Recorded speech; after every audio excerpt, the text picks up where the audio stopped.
Assalamualaikum warahmatullahi wabarakatuh. Perkenalkan, nama saya Siti Fatimatul Azharo dari kelas S1 Farmasi B. Di sini saya akan menjelaskan tentang asam karboksilat dan ester. Tujuan dari dilakukannya praktikum asam karboksilat dan ester ada 3. Yang pertama, kita dapat mengetahui sifat fisika dari asam karboksilat seperti kelarutan, keasaman, dan aroma. Yang kedua, kita dapat mengetahui berbagai macam jenis ester dan aromanya. Yang ketiga, kita dapat mengetahui reaksi saponifikasi dari sampel. Asam karboksilat itu sendiri adalah senyawa organik yang berasal dari nama gugusnya sendiri, yaitu gugus karbonil dan hidroksil. Rumusnya yaitu RCOOH. Dan asam karboksilat ini merupakan senyawa asam karena senyawa ini mengion dalam larutan membentuk ion karboksilat dan proton. Asam karboksilat ini merupakan asam yang paling penting karena panasnya dapat mempengaruhi jarak gugus karboksilatnya. Nah, untuk ester adalah senyawa organik yang bersifat polar, namun titik didih dari ester itu lebih rendah dari asam karboksilat dan alkohol. Sedangkan untuk berat sampelnya itu sama dengan ikatan hidrogen yang mengikat pada molekul ester itu sendiri. Pada praktikum ini kita melakukan 3 metode. Yang pertama, pembentukan asam karboksilat dengan garamnya. Yang kedua, uji esterifikasi. Dan yang ketiga, uji saponifikasi. Untuk pembentukan asam karboksilat dan garamnya itu asam karboksilat dilakukan 2 uji. Yang pertama ada uji kelarutan dan uji pH juga aroma. Untuk uji kelarutannya mengidentifikasi asam karboksilat dengan pelarut aqueous atau pelarut lainnya. Dan untuk yang kedua yaitu pembentukan pH, yaitu dengan menguji asam karboksilat menggunakan HCl dan NaOH. Nah, untuk yang kedua uji esterifikasi yaitu pembentukan ester dari asam karboksilat dan alkohol. Jadi untuk esterifikasi itu prinsipnya asam karboksilat dan alkohol diubah menjadi ester dengan menggunakan katalis asam. Untuk uji saponifikasi yaitu menghidrolisis trigliserida menjadi gliserol dan sabun. Sedangkan trigliserida itu sendiri adalah ester asam lemak yang membentuk garam karboksilat. Jadi prinsipnya itu hidrolisis trigliserida menjadi gliserol dan sabun. Penggunaan sampel dari asam karboksilat dan ester itu ada 4 sampel. Yang pertama asam asetat, asam benzoat, asam salisilat, dan asam lemak atau metil salisilat. Nah, untuk penggunaan asam asetat sendiri, karena asam asetat merupakan asam lemah dan merupakan asam karboksilat yang lemah selain dari asam format. Tetapi asam asetat itu adalah reaksi yang baik. Sedangkan untuk asam benzoat merupakan asam lemah dan asam karboksilat aromatik yang paling rendah. Nah, cincin dari benzen atau cincin dari asam benzoat itu dapat berikatan dengan asam karboksilat. Untuk asam salisilat merupakan asam lemah dan merupakan asam yang lemah dari asam karboksilat aromatik. Nah, 3 kriteria atau 3 asam ini memiliki kriteria dari sifat kimia asam karboksilat. Sifat kimia asam karboksilat adalah asam karboksilat merupakan asam lemah dan semakin lemah, maka reaksi dari asam karboksilat akan semakin tinggi. Sedangkan penggunaan asam lemak metil salisilat sebagai sampel dari uji saponifikasi, karena ketika metil salisilat dilarutkan dengan NaOH atau basa kuat, maka metil salisilat akan terhidrolisis dan membentuk gliserin dan sabun. Jadi pada sampel ini memiliki alasan masing-masing mengapa digunakannya sampel tersebut. Penggunaan 3 metode yaitu pembentukan asam karboksilat dengan garamnya, uji esterifikasi, dan uji saponifikasi memiliki alasan masing-masing. Yang pertama, untuk pembentukan asam karboksilat dengan garamnya, mengapa melakukan uji ini? Karena uji ini dianggap uji yang paling sederhana dan mudah untuk dilakukan. Sedangkan untuk uji esterifikasi dilakukan karena metode ini merupakan metode yang paling baik untuk menjaga keseimbangan reaksi agar reaksi khas dari asam karboksilat dan alkohol itu tidak hilang. Sedangkan yang ketiga, uji saponifikasi. Uji saponifikasi ini dilakukan karena metode ini berguna untuk mengkatalis suatu larutan atau suatu sampel dengan sendirinya, dan ini merupakan ketika direaksikan itu akan membentuk suatu emulsi, dan suatu emulsi itu mempercepat suatu katalis pada reaksi. Jadi uji saponifikasi ini mempercepat suatu katalis pada reaksi. Nah, jadi penggunaan tiga uji itu memiliki cara yang berbeda-beda dan memiliki alasan yang berbeda-beda mengapa dilakukan uji tersebut. Kemudian cara kerja dari asam karboksilat dan ester. Yang pertama yaitu pembentukan asam karboksilat dengan garamnya. Nah, pembentukan asam karboksilat dengan garamnya ini melalui dua, yaitu kelarutan dan uji pH.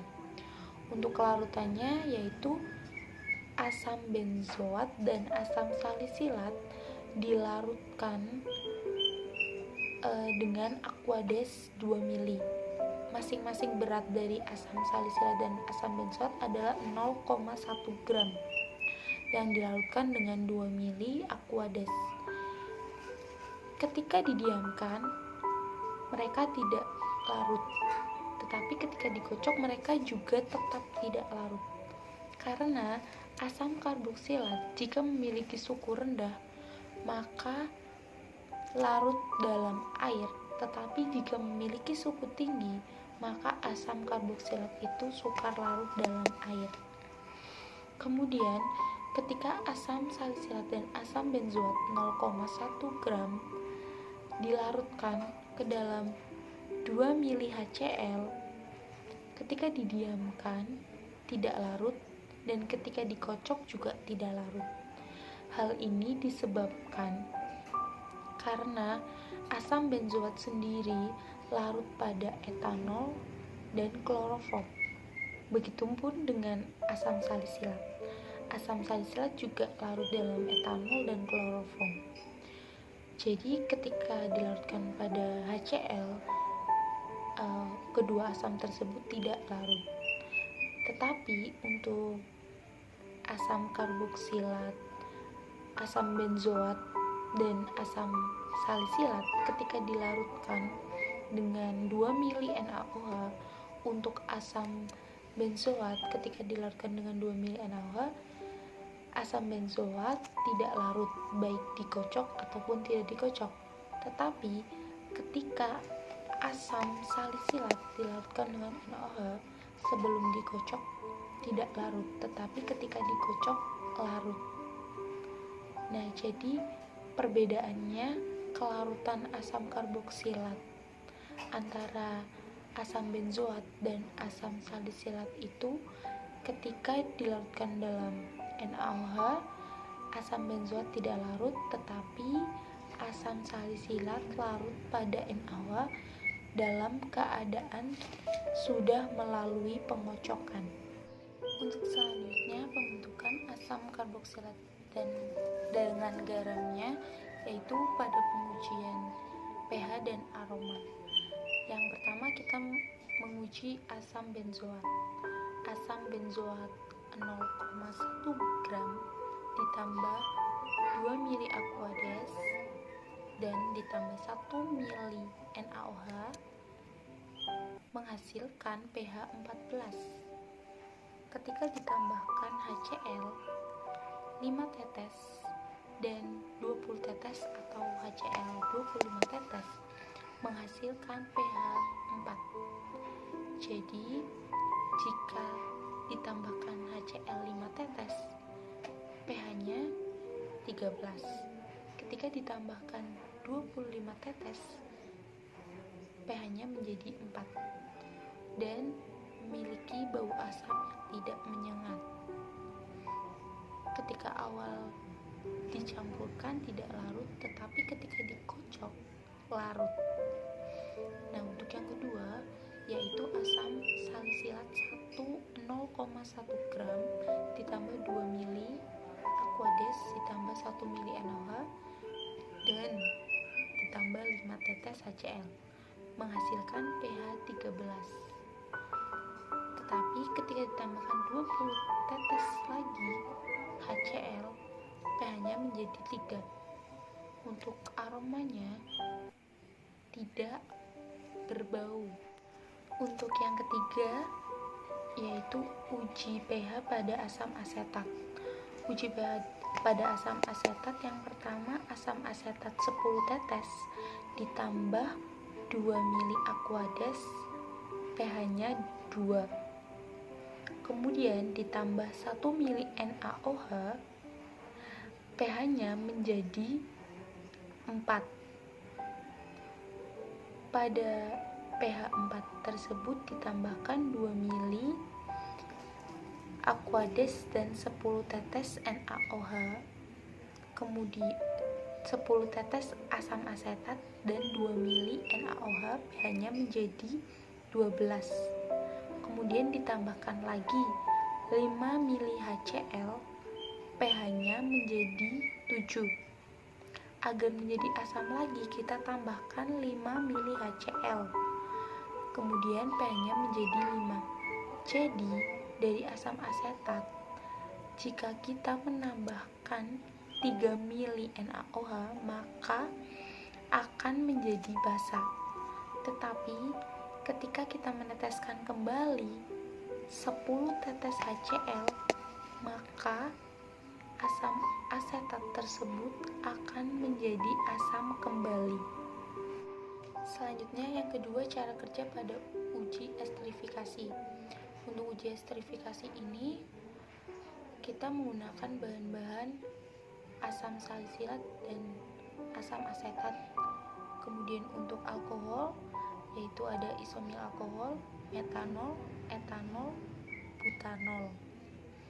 Nah, dari masing-masing sampel dan bahan tersebut masing-masing 1 mili bahan kemudian dilarutkan pada asam karboksilat, asam asetat atau asam salisilat. Jadi masing-masing alkohol dilarutkan dengan asam karboksilat ditambah dengan H2SO4. Nah, penggunaan H2SO4 ini dimaksudkan karena H2SO4 ini merupakan katalis asam. Nah, ini merupakan katalis yang mineral. Katalis organik ini berguna untuk mempercepat reaksi, karena reaksi esterifikasi itu memiliki sifat reversibel lambat. Jadi katalis ini berfungsi untuk mempercepat reaksi esterifikasi. Nah, dari masing-masing larutan tersebut ketika sudah dilarutkan menjadi satu, kemudian dipanaskan selama 15 menit,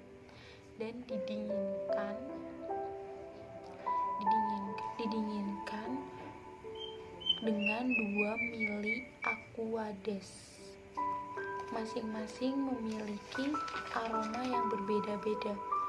Untuk asam asetat dan metanol memiliki bau balon tidak menyengat. Untuk asam asetat dan etanol memiliki bau balon menyengat. Untuk isomil alkohol dan asam asetat bau seperti kutek. Dan untuk butanol dan asam asetat memiliki warna yang keruh dan bau yang menyengat. Untuk metanol dan asam salisilat memiliki bau balsam. Jadi setiap larutan atau setiap uji yang kami lakukan memiliki hasil yang berbeda-beda dan bau yang berbeda-beda. Untuk yang ketiga, cara kerja pada uji saponifikasi yaitu metil salisilat 1 mili ditambah dengan NaOH 6 mili. Pada metil salisilat ini ketika ditambahkan dengan NaOH maka akan terhidrolisis dan warnanya berubah menjadi kuning keorenan. Nah, tetapi pada hasil ini tidak ada endapan. Larutan ini terjadi 2 fase, fase atas dan fase bawah. Fase atas itu yang bening dan fase bawah itu yang keruh. Kemudian dipanaskan, setelah didinginkan juga menghasilkan 2 fase itu. Dan ketika ditambahkan dengan HCl, pH-nya menjadi 1. Cukup sekian presentasi dari saya tentang asam karboksilat dan ester. Saya mohon maaf yang sebesar-besarnya apabila ada kekurangan dalam penjelasan tadi, dan saya berterima kasih yang sebesar-besarnya kepada dosen pengampu praktikum kimia organik 2 dan kepada asisten dosen praktikum kimia organik 2. Terima kasih karena telah membimbing saya selama ini, dan saya mohon maaf sebesar-besarnya apabila saya melakukan kesalahan yang baik disengaja ataupun yang tidak disengaja.